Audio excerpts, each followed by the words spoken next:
This is a presentation of NorthEast Streaming Sports.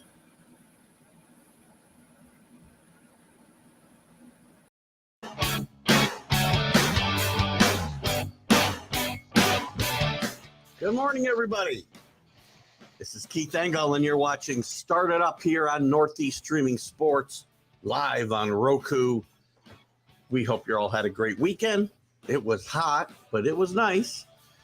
It's going to get hotter yet, it looks like, this week. So get that air conditioning tuned up, get the Freon charged, and enjoy the heat. Oh, Pags, how are you today? Pags, before we jump in, you are the traveling man this week. So today you're, I believe, at Happy Valley, Pennsylvania. That is correct. I am in Happy Valley. And isn't it amazing I was able to find an apartment or a hotel room that looks just like my house? Cormier, who was octagon side, calling the fight in Dallas. DC, what was different? Oh, God, this is driving me nuts every week, every day now. I've learned how to find where it is, though. So anyway, tell me, what is Happy Valley what you expected? So I've been up here before. This is a working trip from a previous life. So I am, it was dark when I got here, and it was raining. It was dark and raining. Now it's so I got to do a little bit of work, and then I'm going to be off to Canton, Ohio. And you'll be there for the Hall of Fame game. Will you be there for the inductions as well? So I'm going to be there for a lot of the things that are happening. They have the parade, which is the parade of kids, I think it is. And what that is that they give the game ball, and it is handed from child to child or from kid to kid, all the way from the beginning of the parade to the actual Hall of Fame. Oh, that's cool. So I think all told it goes through like 1,500 kids or something like that. There's like every child. Like the porch. Kind of, yes. Yeah, that's cool. And then, of course, there's the induction ceremony. They have the parade, and I won't go into it too much because I don't know enough of the story. But there is a little bit of contention between the NFL and the Pro Football Hall of Fame, which everybody thinks that when you say Pro Football Hall of Fame, everybody thinks it's the NFL Hall of Fame. It's not. No. So they are two separate entities, and that is why the big guy that you would ever see say, "Hey, listen, you've just made it to the Hall of Fame," it was part of the reason on why he retired. He did not want to get in the middle of all this. Interesting. It is funny. I think all of the Hall of Fames, I was going to bring this up yesterday. We were talking about the Hall of Fame in baseball on the Mac and Jack Sunday show at Jim Jeffcoat, and yourself, obviously, co-hosting, and the Major League Baseball Hall of Fame is the same way. It's no affiliation to MLB at all, and I think basketball is the same thing, and I'm sure hockey is as well. So, which is why I am surprised that they don't have more Japanese in the Baseball Hall of Fame. That league is rivals the Major League Baseball. I would say yes, it does. For sure. A lot of great history there.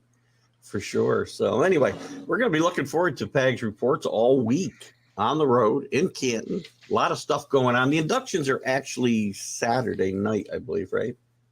Afternoon. I believe. Yeah. And the game is Thursday night. Correct. Actually, yep. I think the inductions are Friday. Are they Friday? Yeah, I think it's after the game, and it's that next day. I could be wrong. I won't have my schedule until I get there. I have to say this, and again, I didn't plan going this deep into this, but that's fine. I feel like the Hall of Fame induction speeches are just a step above the MLB induction speeches for content and stories and moving stories, funny stories. I just think there's a lot more there, and in Canton. I'm not sure why I think that, but it just feels that way over the years. I could believe that. I feel like that football people are a little bit more interesting than baseball people. Well, that's a very good point. You know what? No, actually, no offense meant to the MLB players, but I think that's probably very true. There's not many TOs in the NFL, right? Or I'm sorry, in MLB. So, Although there are a couple. And but the one thing about that is that baseball does very good at hiding that. that's another good point. Nobody really knew who Barry Bonds was and how much of a jerk he really was. I mean, same thing. I mean, legend has it that Babe Ruth was a jerk. Yeah, different levels of jerk, but yes, agreed. Yeah, what did you hear? Like, was it Mickey Mantle was, he was a booze hound? Would come in for the games wasted drunk in some cases.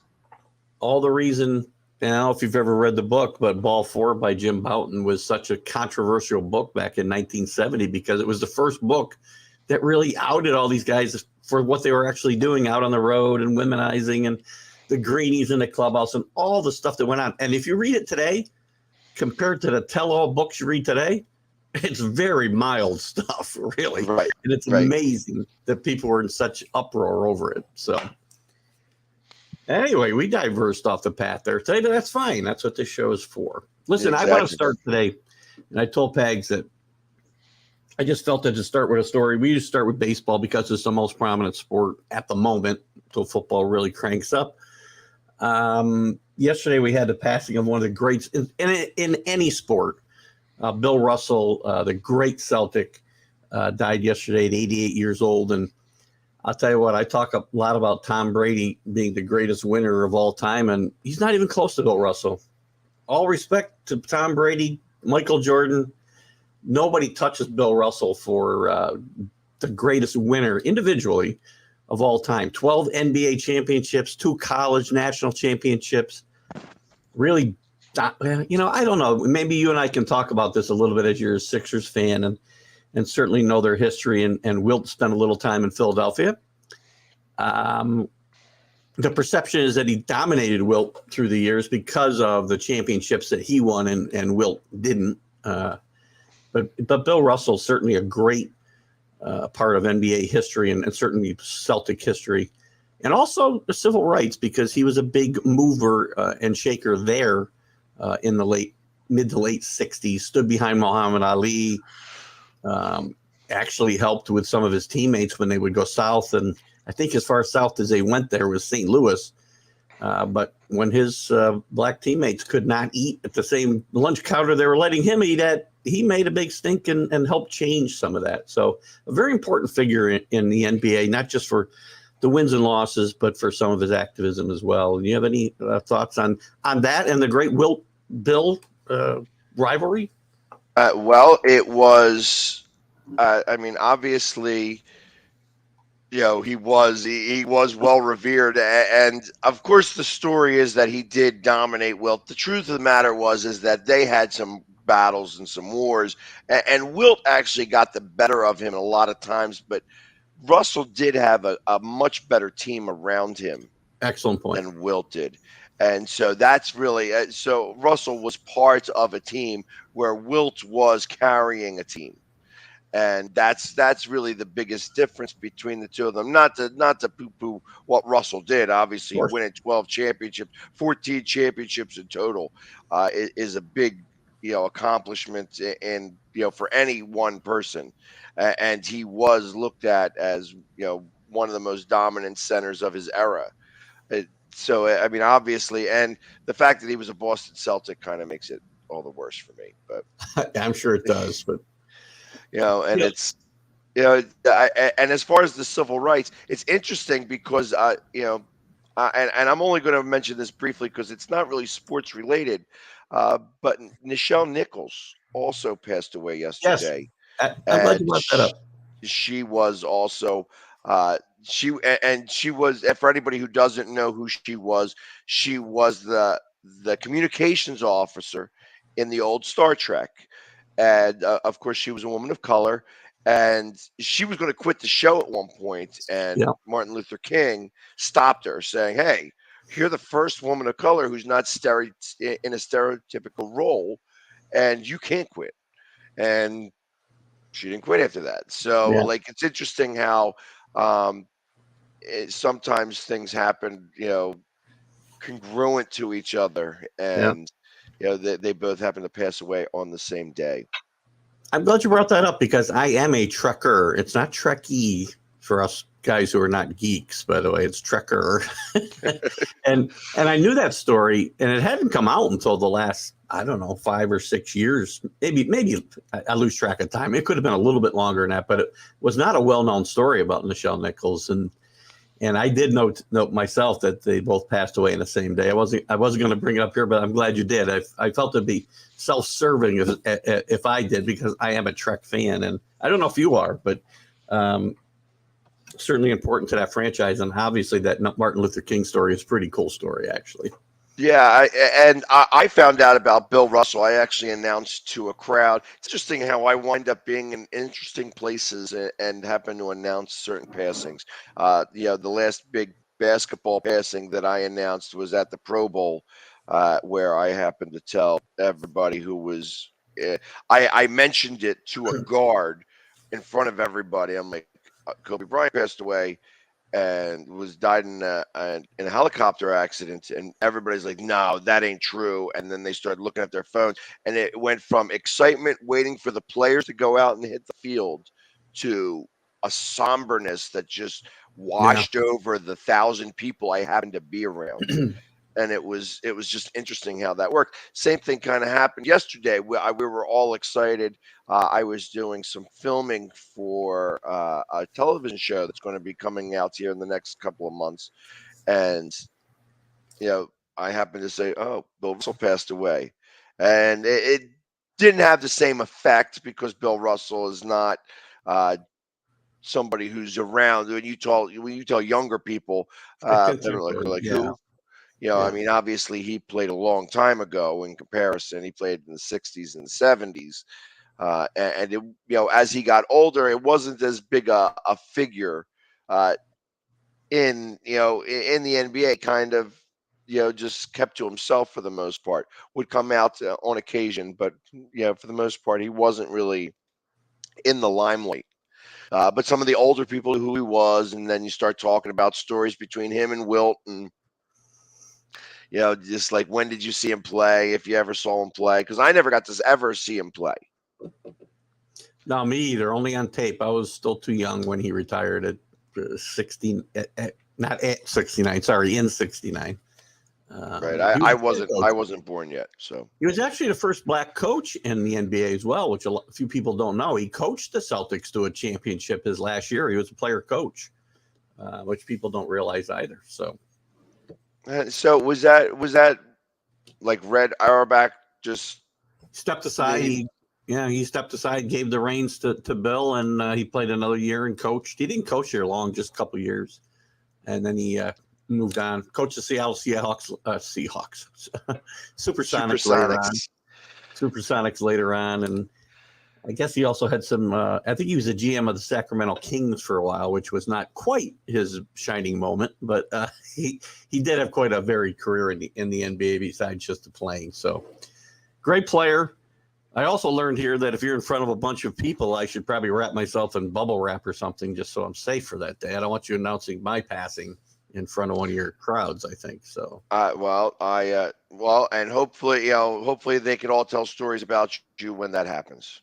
Yeah, it won't go along. Kind of a boring person, but compared to the people we've mentioned. But anyway, rest in peace. Our condolences and heartfelt thoughts go out to the Bill Russell, his family, and anybody who cared about Bill Russell and was important in their lives. So, and the Nichols family, since we just happen to mention the Nichols family, yes, thank you, and the Nichols family as well. So, not many of those guys left. Shatner and George Takei. There's not much left from that original series, by the way. Shatner's going to go on forever. I mean, this guy is 90. Well, they say They say only the good die young, which means he'll probably live forever. Right.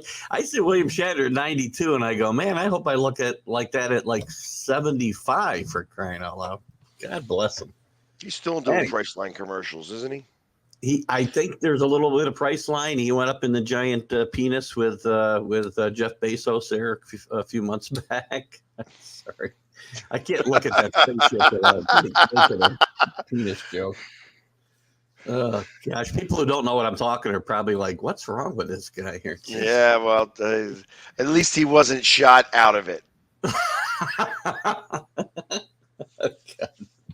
Oh my God! I think we better transition here, Pegs, before it gets really ugly here.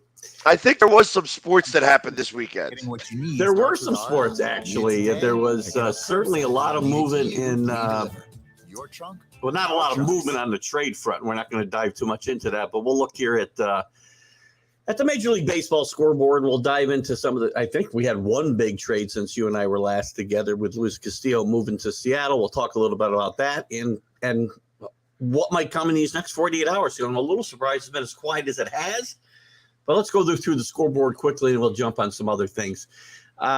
Yesterday, the Yankees fight back from a 4-0 deficit, actually get a lead, and Clay Holmes implodes for the second time in a couple weeks. He's been a godsend for the Yankees, but yesterday, not so much.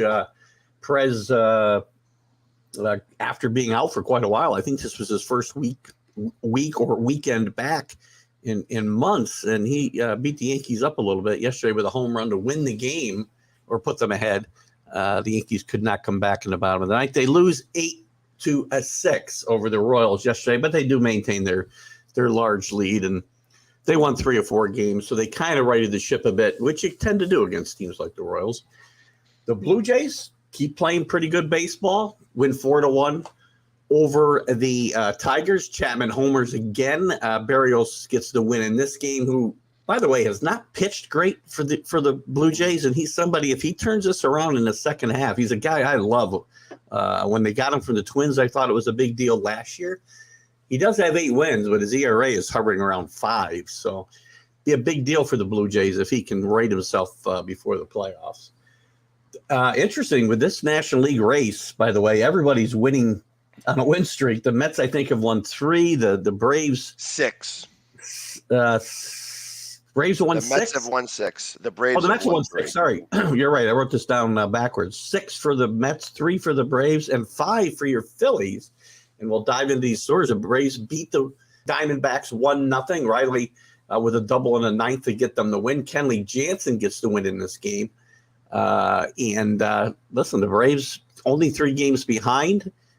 Still keeping pace. All these teams are winning now, so it's very interesting. They seem to win and lose at the same time lately, and nobody can, make any progression or degression, as it were, as far as those standings go. Since we're talking about it, the Phillies won 8-2 over the Pirates, who lost their 7th in a row. Mark Mancini somewhere out there is crying because he keeps telling me how close the Bucks are, and I keep saying, why do they keep losing games? But anyway, big win for the Phillies, playing good baseball again, as we mentioned. 5 wins in a row for the Phillies. You want to comment a little bit on your team after this game? 33 home runs for Schwarber. He hit a monster shot yesterday.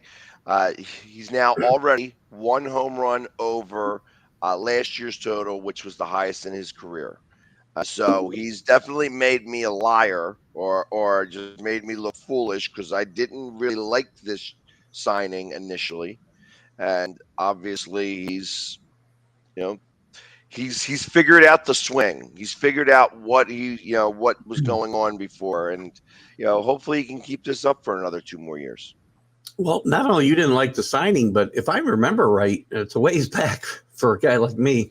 But I think he had trouble finding a job in general during the postseason. I don't think there were teams knocking down his door here, which was a little surprising. But he's a one-dimensional kind of guy, or viewed that way. Right. Well, and I think he went on a hot streak. He actually went hot with Boston, did he not? Boston was in the playoffs last year, right? He did help them out, but that's why I thought it was kind of strange that he didn't have a lot of takers And maybe I'm thinking about when Boston picked him up, but I'm pretty sure in the offseason he didn't have guys knocking down his door because of, again, his perceived the lack of defensive prowess. Obviously, he's a one-position player. I know the Phillies have had to play him in the outfield, obviously, but well, he's two position now, so it's yeah, that's but true I mean, too. he is definitely one of those guys that has the three outcomes. It's just Yeah, strike out, which happens a lot, walk or home run, and he's hitting a lot of home runs this year, which is great. Like I said, the fact that he's got 33 home runs so far. In your car. Why not use a map? I tell you, Home Depot really wants to be part of this show. I'm telling you, they are Showing you where to killing me find this what you morning, need. and I'm ready to Let's call it turn by never turn go there shopping. again. It's made for doing. There Download we the go. Home Depot app. We got him. There we go. Thanks So continues. yeah, and Alec Boehm is on fire. It's interesting how first off in June, everybody was whining about Alec Boehm's defense and to send him back down to the minors. And for July, he's been the best offensive player on the team, especially since Harper's been out. And then you have JT Realmuto, who's kind of the same thing, where they were saying, he's just not the same. Maybe we should trade him, blah, blah, blah. And then in July, all of a sudden, he found where his bat was, and now he's on a little bit of a hot streak. But Alec Boehm, at one point, and then he had 2 more hits after this because he did wind up with 4 hits yesterday, along with Castellanos, who also had 4 hits, and maybe that breaks the snide for him. But that Alec Boehm has, in the last 8 games, 20 hits. And in one of those games, he went 0 for 4. That's impressive. That's very impressive. Yes, exactly. 20 hits in 8 games. Well, really in 7 games. But, I'll ask you quickly before we move on to the Mets game. Rob Thompson's done a very good job. I love Rob Thompson, not because he's a Phillies manager, but because he's a good baseball man. He's done almost everything except manage a major league team up until now. He's done a great job. Has he done enough, you think, to warrant keeping this job, or the job's not done yet as far as that's concerned? I think that's why they keep them interim until the end of the season. They don't remove that tag. You have to get the full body of work here. Mm-hmm. You don't want to get to the playoffs and have complete gaffes. And I think that's what everybody's waiting for. Obviously, he was much better, and the team responds much more to him than they did with Joe. And I kind of feel that if the season ended today, that he would absolutely lose the interim tag and become manager for real. Yeah.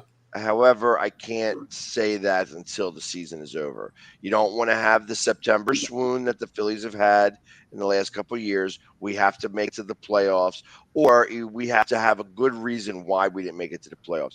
Like that Milwaukee and St. Louis both go on super hot streaks where they win 40 of their last 50 games, and we win like 35 of the last 50 games. And that's why we haven't made it. You know what I mean? That's where something like that would, determine maybe, okay, I think we should keep him. Obviously, they definitely did well. And imagine if we had him for the first 60 games of the season in comparison to Joe. So maybe you give them the second chance. Short of that, if they have a swoon in September, that means they feel like you got to go back to the drawing board. Right. Well, we wish Rob Thompson luck. I will be rooting for the Phillies. I did pick them to make the playoffs anyway, so we want to be right there. So You use a map you're killing me over in here. your car. You guys are I'm never gonna buy any of these things Why ever. not use a I map? promise. And Home Depot, I want my money from all of these ads. Oh, these guys Definitely, are- you owe us a check. I'm writing a list here, and I'm going to call them all on phone today. Moving on a little bit, the Mets win 9-3 over the Marlins. The Marlins swooning, and they're pretty much reached that point where I'm ready to say they're out of contention. They're 8 games behind in a wild card. The Mets maintain that 3-game lead. Nice game out of Lindor, 3 for 5 yesterday. Another good pitching performance, or effective, not a great pitching performance by Taijuan Walker, but he pitches them and keeps them in this game, which he's done pretty much all year. And I would make an argument that Taijuan Walker is one of the most valuable players on this Met team up until this point, as he's helped keep them afloat through some big pitching injuries. So he pitched very well. Now, he had a big second half swoon last year, and they definitely need to avoid that. So, but the Mets continue to lead that division when all the Met fans, I can tell you, everyone I talk to, Pegs, keep saying, oh, well, it's only a matter of time for the sky falls. It's unbelievable. Yeah, well, it's August. We take away June. It's August now. Now's the time. I know I've been saying it myself. I know you, as being a Met fan, are waiting for that as well. But if I told Met fans everything that was going to happen to your team, the guys that would be hurt, the guys who wouldn't play at all, and you were going to 3 games ahead as we head into August, you'd be like, you should be really happy. But most of them say, yeah, but. So anyway, I guess I get it. Oh, it's just not me. The Red Sox, though, win 7-2 yesterday. I think the Red Sox are pretty much done here this year. They've fallen in the last place behind the Orioles, and I still think they're going to do some selling. A lot of rumors now about J.D. Martinez and Vasquez, the catcher, going potentially to the Mets as a rental this year. So that would be an interesting deal. Lots going to come down these next 48 hours for sure. I agree. And almost every one of these teams. And here's the thing. Some of these teams got to figure out, and today's the day, where they stand. You cannot have, a vision of what your season potentially can be and it be incorrect. You can't be the Rangers and think you're in this race at 7 games behind. I don't think you can be the Marlins and think you're in the race at 8 games behind. You can't. You got to have a realistic view of this. And I think teams like, and we're going to talk about the Rangers in a second, and I've talked to my Ranger, my main Ranger guy, Alan Perales, who's one of the big followers on my show, about the Rangers day in and day out. And I keep telling them they're crazy for not training on Martin Perez, who's having a career year at 31 years old, going to be 32 before next year. He's a free agent. Trade him, and you can always get him back in the offseason. Teams don't look at that enough. And it's very short-sighted in my mind not to go get a couple prospects for this guy because his value will never be higher. Never. Right. So it's kind of foolish.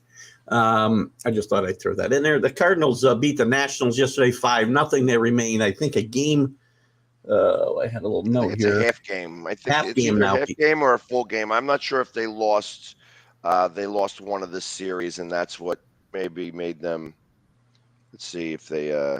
Yeah, so they did lose one. They're a full game behind right now because full of the game out of the Phillies. Brewers, but that game that race is going to go down to the wire. Listen, interesting comments too, or rumors about the Brewers potentially ready to trade Josh Hader before the deadline because they feel that Devin Williams has pitched really, really well and could step into his place, and that's someplace they could get some real value. And hopefully maybe a couple of bats that they need in this lineup. They need to be able to score some runs. It's a shame they're wasting that pitching staff with the poor run production that they put on the board for sure. What else we got? The Reds over the Orioles. The Orioles again. That's a team also in a very precarious place. They're 3 games behind in a wild card. Their plan was to trade a bunch of guys, including Trey Mancini, their biggest fan favorite. Which is always dangerous. And they've got to be very realistic about their chances. I mean, is getting into the playoffs important enough? I don't think this is a team, and some of these other teams on the cusp, I don't think are teams that can challenge for the championship, but is getting into the playoffs important enough not to make moves that will make you better in the future? It's a very precarious situation to be in for some of these teams. Well, I feel like that's the thing. They can't. If you're the Orioles and you want to make a move, you can't make a move for rentals. You have to make longer-term moves. So that's where, you could be a buyer, but you can't buy for the immediate.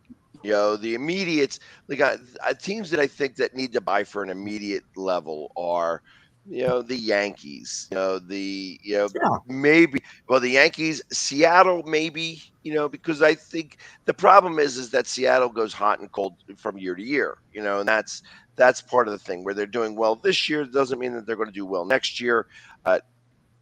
The Red Sox, I think the Red Sox, they could probably cash it this year. and say, okay, we're not gonna be able to really compete. I can't expect us to get on this hot streak. However, sometimes making those trades puts Mhm. them on the hot streak. Yeah. So I mean, it's like, okay, we don't, we're going to get rid of some of our players, and you get rid of some of that, and you find out that maybe it was a little bit of a cancer cutout, and now all of a sudden everybody's a little bit more excited, and they start playing better. So you can't really say one way or another. You might be getting rid of a good player to just get better team camaraderie in the end. But I feel like for the Orioles, and including that includes the White Sox, also in that same boat. Yeah, definitely. Only 2 games out of the out of the wild card. Better, probably better overall roster talent than say the Orioles. But this is still a team built to win today. I don't know that they could worry about the future because Tony La Russa's 97 years old. He may not even be around next year. I mean, managing. Sorry, I wasn't trying to to wish Tony gone by any stretch of the imagination. But this is a team that was built when he came in to win now, and they really need to. I think they need to get on a hot streak and go deep into the playoffs, or they're just going to blow this whole thing up. That's what I think. Well, and that wouldn't be a surprise. But then I think about that. I think about Cleveland, kind of that in that same situation. Yeah, That you can't go with rentals. So maybe White Sox with the rentals. You look at Cleveland going for a little bit more long term. that's a good example. They're more closely aligned with the Orioles than the White Sox for sure. So definitely. And speaking of Cleveland, did I speak of Cleveland? I might have already. We did not. We did not. They beat the Rays yesterday, 5-3. Because I still go looking for Indians. That's why I'm not sure if I had mentioned them. Astros win 3-2 over the Mariners. You know what? The Mariners seem to beat everybody except the Astros these days. So it's our next commercial. You know what? I'm getting off this scoreboard here in a second because that's what's causing my problems. Yeah, and I could go through the rest of the scores so that you don't have to. That's why I do the score app rather than the MLB because they like to throw up a lot of videos of all this stuff. Well, this is ESPN, but this is bad, believe me.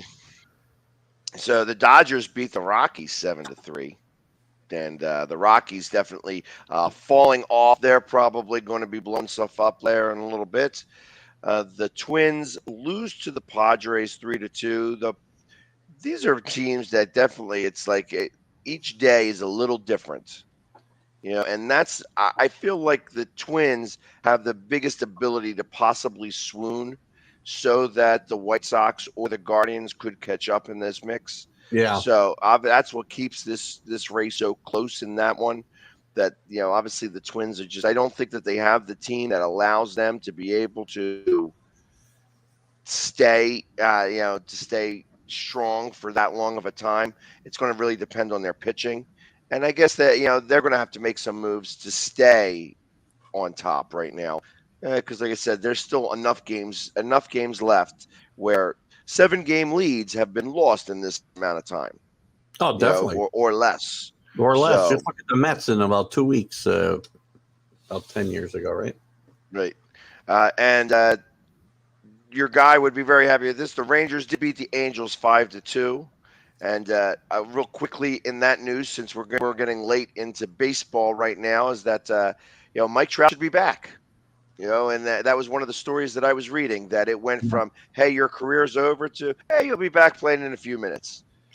Still a matter of if he'll be, and again, he may be for the present time the same player he was, but this type of injury can have a debilitating effect over time, and I hope it doesn't for him. I don't want to see him go the way of David Wright and Don Mattingly. I hope it doesn't happen to him. Yeah, exactly. I mean, he's been too much of a great influence on baseball in total. To really, I mean, he's been a good guy. He's been kind of affable. He's an Eagles fan, so I love him. And he's from the Philadelphia area. And realistically, I mean, he's up to this point has had a Babe Ruth like, career. Yeah. So when I think about what people are going to talk about in 100 years from now, if he stays on this same trajectory, it's going to be Mike Trout. Look, there's nothing bad to say about Mike Trout except he hasn't been in the playoffs enough, and that's not his fault, for sure. He's done everything he could be asked to do to help this team win. And the last game left is the Cubs lose to the Giants 4-0. The Cubs were on a hot streak. They've gone cold again.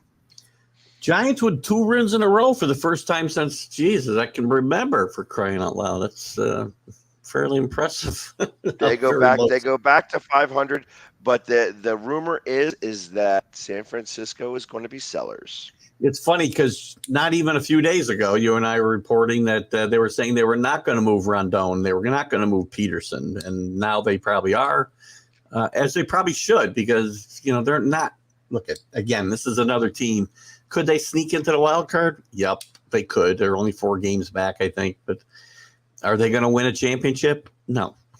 Last year was their shot. They blew it. That was their chance. So time to rebuild. And Rondon, by the way, mentioned heavily in some trade rumors, and maybe we'll get into that after the break. But Rondon to the Yankees has become a conversation piece since they missed out on Castillo. Right. So we'll talk. Let's take a quick break, and we'll come back with some of that news here in just a bit. We'll be right back.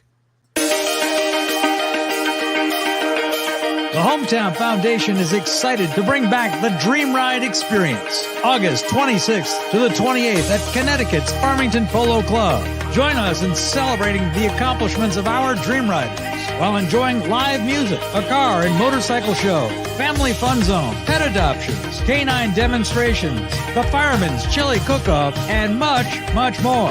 Get your tickets today.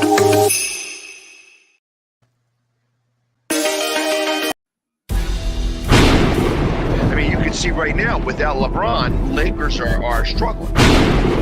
Let me tell you about a team I hate, all right? I know the Dallas Cowboy fan is here, so I had to make sure he knew how much I hate this team. I'm ready. I've often said that the people who run baseball, they try very hard to ruin it. I'm from Brooklyn. I don't have a problem saying it to his face. Oh, from Brooklyn. Hey, isn't he?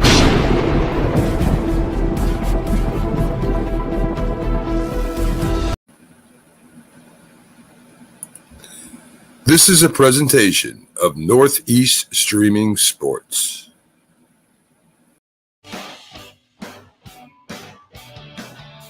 All right, we're back.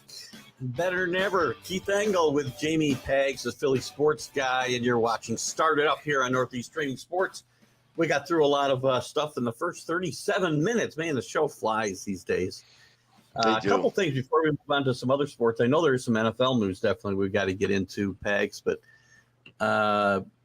let's just talk quickly about the rest of the trade deadline. 48 hours to go. A lot of things have been rumored, but, Contreras is still sitting there. We still don't know whether Soto's going to go at the trade deadline. Ohtani's name has come up for the first time ever for the Angels, as we talked about. I don't see him going at the trade deadline. Yankees switching gears to Rondon and Montos. I really don't want to see either of those guys come. The guy I want to see come to the Yankees is Noah Syndergaard. I really do. I think he's a Swiss Army knife who can help them a lot down the stretch. And how about Josh Bell? New York. So, how about Josh Bell? Josh Bell, he's definitely going to go. I mean, I see him going. The Astros seem to be the best fit, or one of the best fits. I think he'd be perfect there. But they're also talking about Hoskins, as you said, a little bit. First of all, let's start with Soto and Ohtani.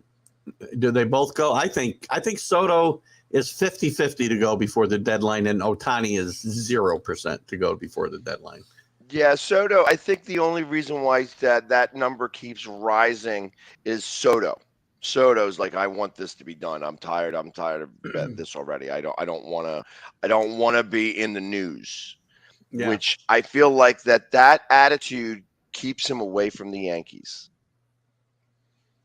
Because he doesn't, that's the thought process that I don't want to be talked about, blah blah blah blah blah. That's a red flag for me if I'm the Yankees, because he would be the talk of New York for a while. and ultimately it would kind of, I mean, right behind Judge, he would be the face of the Yankees very quickly. Yeah, it would cause an interesting issue because, again, I'm a big Yankee fan. I want Juan Soto, but not at the expense of Aaron Judge. He's the face of the franchise. It needs to remain that, at least until he's moved on and Soto is the guy. But listen, as far as Soto goes, I think if he gets traded at the deadline, it's going to be to somebody who's a contender this year because they'll have 3 pennant runs with him before they ever had to pay him. And if he's going to go to a non-contender, which is still a possibility with the Marlins, even the Rangers and some other teams mentioned, that would happen in the offseason, I think. So, well, and so I'm looking at some of the biggest names, and there seems to be, first off, a tremendous amount of first basemen that are available for trade. Some of them good, some of them not so good. And then I look at, on this trade list, number 15 on my list, one Joey Gallo, which surprises me that he's even number 15 on the list. But some names that are mentioned in here are like Trey Mancini, Ian Happ. Obviously, Happ is having a really good season. I like Happ. He'd fit good in the Yankees as well. Brian Anderson, and I'm looking specifically at outfielders. Who are the outfielders that are available? And outfielders that have batting averages over 250, because a lot of the people on the trade block that are listed in here are still batting under 250.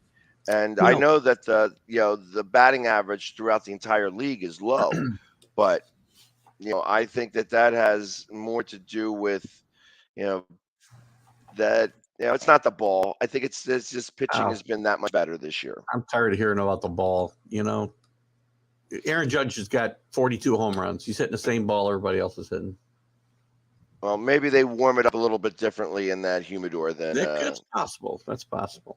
By the way, their humidor at 72 instead of 68. You talk about the offensive stats. The guy having the best year is Josh Bell, probably, that's on the block. I mean, Trey Mancini's having a decent year, but Bell's really having an exceptional year, I think, for a bad team.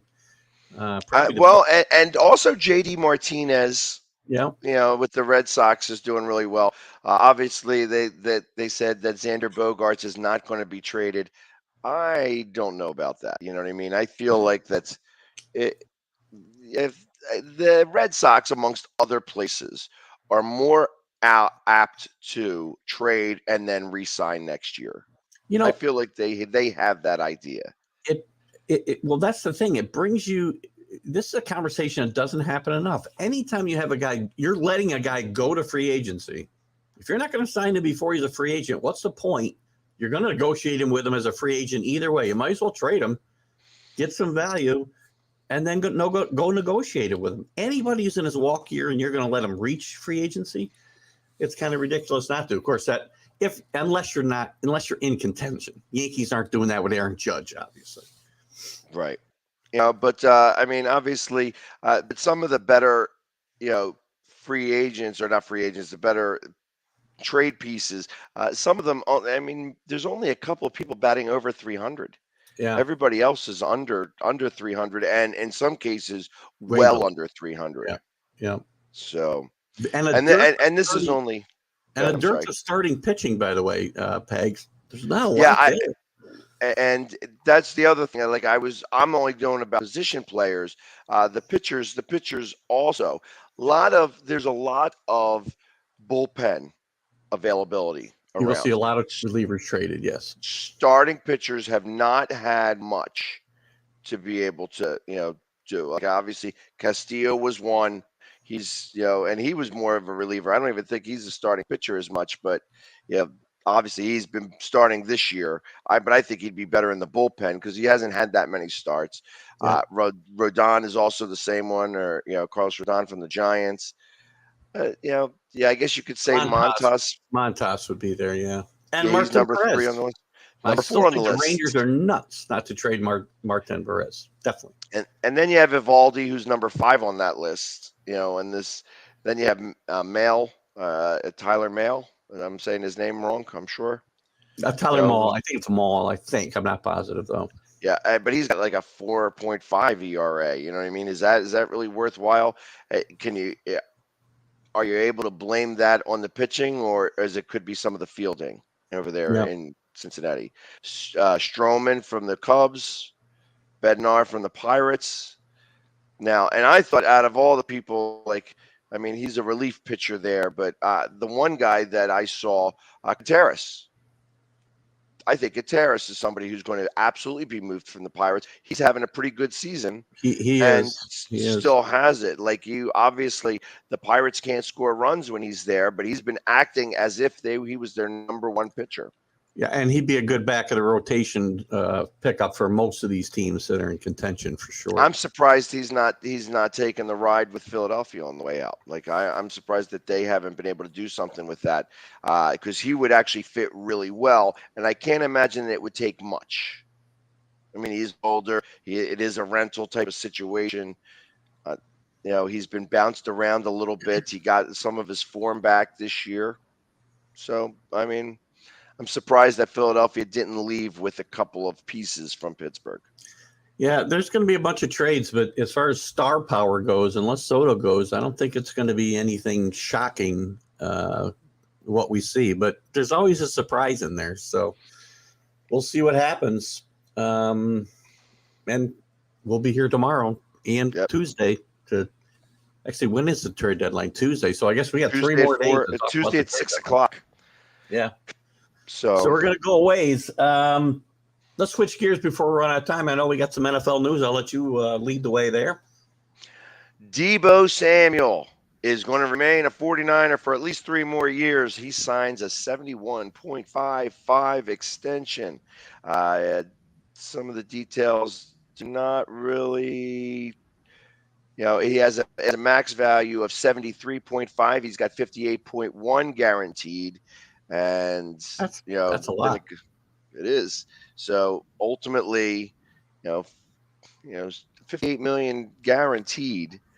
I guess that's 27.5 million for 2 years.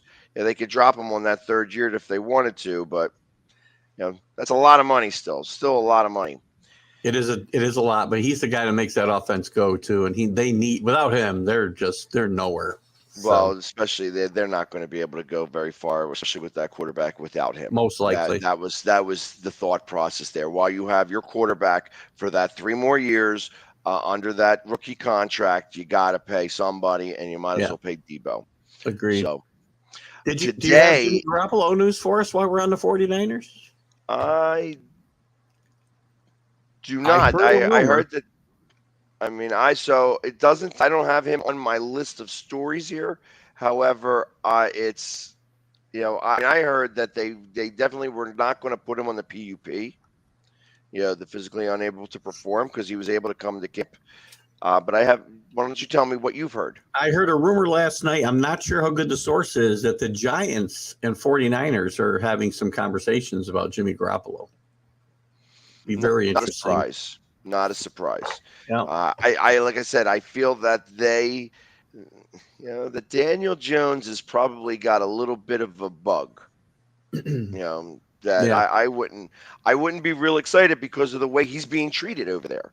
And if that's the case, that's I absolutely feel okay. Yeah, maybe it's time for me to move on from here. And I don't know where Daniel Jones would go, but.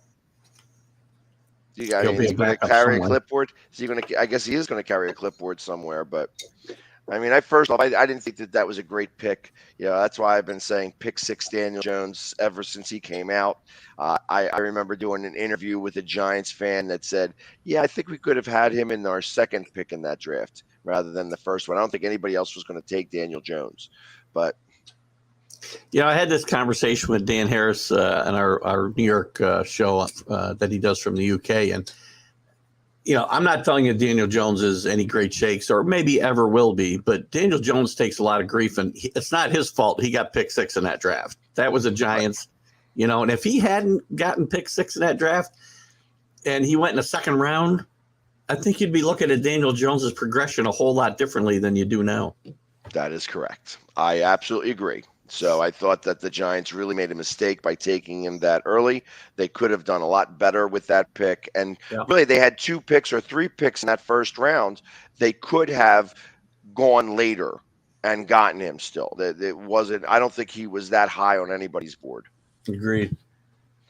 So I interrupted your NFL news, so move on. today is the day we are going to find out how many games Deshaun Watson is going to get suspended. He's got he settled another 3 lawsuits. So I think that now every one of them is empty. Like, he's got no more lawsuits pending. And, I guess we're going to find out how many days how many games he is going to be suspended for.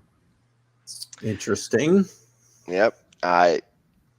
Let's see. Josh Allen says, yeah, that fight was nothing. We're pushing each other to be better. I mean, there's lots of fights that happen in training camp. Every day. When it deals with a quarterback, it makes bigger news. I don't think it was news whatsoever. Obviously, it's going to become blah, blah, blah, whatever. You know what I mean? I commented on this yesterday. Coaches like to see that stuff anyway. They love to see that stuff. So, unless he gets hurt, that's a different story. So let's see. What else was there that was really worth mentioning?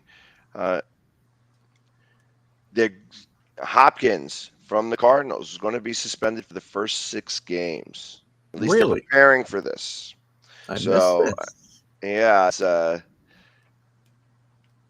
He darted up the field Saturday at practice, made a quick catch, and then a nice catch is cheered in approval. It's a moment they won't see again in the near future. The Cardinals will play their first 6 games of the season without 3-time All-Pro receiver who was suspended in May for violating the NFL's policy on performance-enhancing drugs.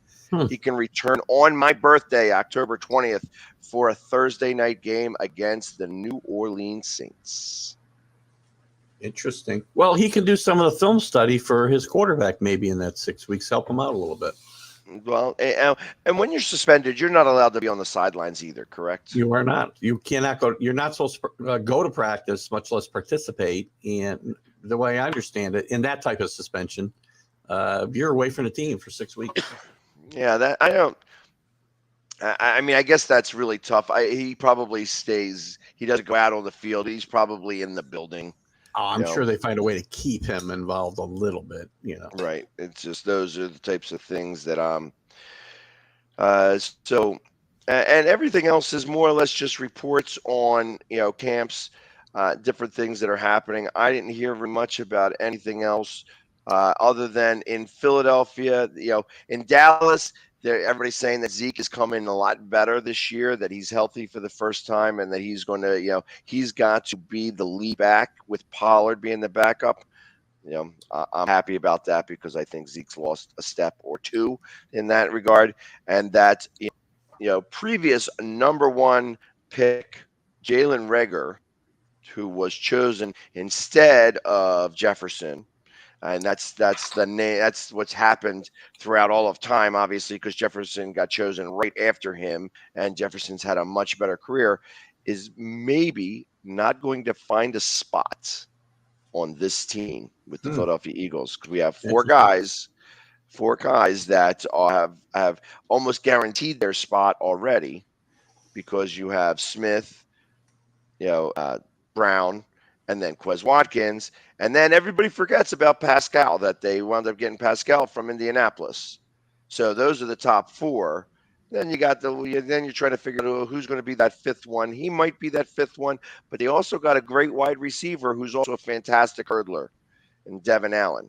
Now, I'm not sure he's going to make the team. He may wind up on the practice squad because this is going to be a fairly deep wide receiver crew. But he may make it because I think of his speed and him being on special teams really making a difference. Well, there's one other story that came out over the weekend that I want to get your take on, and it was I was a little surprised at the source of the story, and Patrick Mahomes, and related to the Kyler Murray situation, talking about how it's weird, his words, about how black quarterbacks are judged in a different way than white quarterbacks, which I don't necessarily agree with. I mean, his comments were, we've got guys that can think as well as they can use their athleticism. It's always weird when you see guys like me, Lamar, and Kyler get that, and people get on them when other guys don't. Now, first of all, I don't remember anybody ever getting on Patrick Mahomes the way they've gotten on Kyler Murray here the last couple of weeks. Like, you need to study more film. And I can think of plenty of white quarterbacks who have gotten trashed over the years. I can go back to Ryan Leaf. You can go to Carson Wentz. You can go to a bunch of guys that get beat up in the press. Baker Mayfield, great example. So this feels like a non-story to me. I know where he's coming from a little bit. The source feels kind of weird to me. And I know you've obviously got a black quarterback in Philadelphia. Is it a story, or is this just something that, let this lie? This isn't real. This kind of reminds me. Dismiss it totally, but this kind of reminds me of somebody who needs to make sure that he's in the media. You think that, so? That I feel like that's he's trying to make a story out of nothing. Again, let's think about him. First off, I mean, when I think of Patrick Mahomes, I don't look at the color of his skin. I don't look at he's a black quarterback or a white. I don't look at any of them that way. Yeah, he's a great quarterback. And I feel like that the only people who look at the color of their skins are themselves. He looks at it so obviously maybe we're maligned more because we get we're accentuated more. We don't get to the same level as white quarterbacks. Are you kidding me? You're a quarterback in NFL. You are going to be scrutinized. Right. You are, how your team does is a direct correlation to how you play. Maybe you should worry more about your fiance or your wife and your brother, making fools of themselves and making you look foolish rather than worrying about what anybody's saying about, how instead of trying to take this stance. I feel like maybe sometimes you're getting pressured from other sources to talk about certain things, and that sounds a little bit like that he's getting pressure from outside sources, because just from what you told me, that doesn't make sense to me. Especially coming from somebody who doesn't get those types of the guy it's coming from really strikes me as odd as well, right? So, right. I mean, if Lamar Jackson made this gripe, I mean, at least he's got a little bit more leg to stand on. He doesn't have the endorsements. He doesn't get the accolades out for anything but his athleticism, like Patrick Mahomes does. He doesn't get any of this criticism. That's why it's very weird for me to see this. So, yeah, anyway. I kind of, I take the source on where it's coming from, and I feel like maybe this is coming from somebody else. Like maybe, I can't say his brother. I don't think his brother's got a brain really to be able to talk about, civil rights. That's where this is coming from. This is a civil rights conversation. Yeah. And ultimately, so that makes me think that that's coming from somebody who may be higher up in the civil rights movement of today. Maybe so. Putting bugs in his ear, saying, "Hey, listen, maybe you should mention something about this. How quarterbacks, quarterbacks of color are more scrutinized than white quarterbacks," which I disagree. And don't tell me they're not marketable. I mean, he's making $1 gazillion from State Farm, so let's exactly. Let's relax there. On top of the $450 million he's getting from the Chiefs. So right. Let's be for real. You know what I mean? He owns half of Kansas City now. Well, we got about 1 minute. Any other news you want to throw in there quickly, Pags? So real quickly, let's see if I can get through these with the speed. There were a lot of MLS soccer was happening this year for the MLS. So the Union wins 6-0. Minnesota, Portland tie at 4. Chicago and Atlanta tie at 0. Montreal and NYCFC also tied 0. Inter Miami and Cincinnati tie at 4. Lots of ties this week. Nashville and Vancouver tie at 1. New England, Toronto tie at 0. Austin FC beat Sporting KC 2-0. FC Dallas beat the LA Galaxy 1-0. San Jose and Real Salt Lake draw at 2. And was there any Sunday games? Let me make sure. 1. DC United beats Orlando 2-1. Excellent. And I know there's some other news, guys, in boxing and a little bit in the WNBA and some other stuff. We'll get to some of that stuff during the week, I promise you. But thanks for joining us today. We had a great morning. Lots of baseball and NFL. That's the problem right now, guys, and that's where we got to focus a little bit. So, Pags, thanks again. Great show this morning. Have fun on your road trip. We'll talk to you tomorrow from Canton, I think. So have a great day.